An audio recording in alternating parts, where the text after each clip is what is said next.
教你们擦前腿哈。也希望你们大家来我们这里，然后我们这里也是货源充足，每天早上一般猪3点半就能到市场，每天都好准时的哈。希望你们来，然后好了，我今天来教你们擦猪肉哈。擦猪肉一般先从头擦起啊，把那个头擦了先。这个刀啊都要注意安全啊，这个刀好利的。把那个头那里切上，这个是排骨头哈。把那个淋巴那些要清干净了，那个淋巴不能吃的。这些淋巴哈。把它清了，还有不绑油啊，这个是绑油，绑油是从那个头那边拔到下，拔到尾巴那一起这样拔，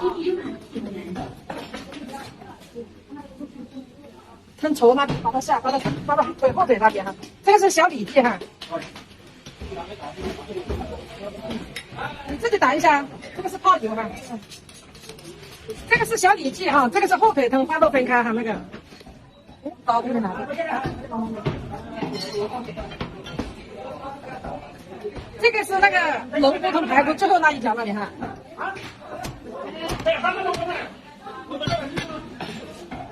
这个是筷子是搞来扣起的。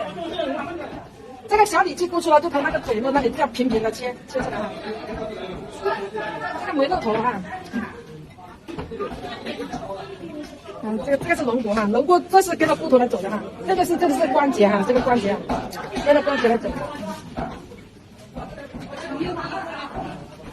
这个就是龙骨哈，好漂亮。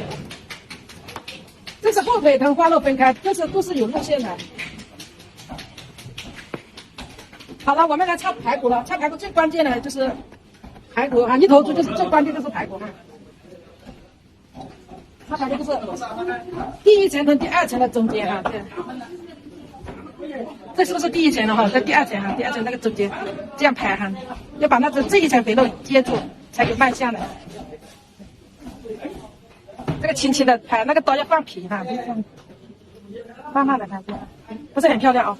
刀一定要放平哈，这个手有点拉，这样就开去，是不是很漂亮啊？这个排骨也不能太多肉，也不能太少肉啊。这个排骨不是很完美吗？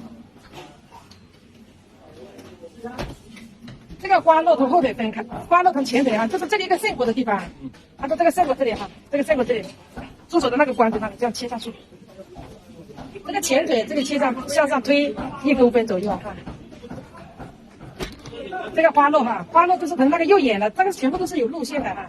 这个是整个路线就是比较简单的了。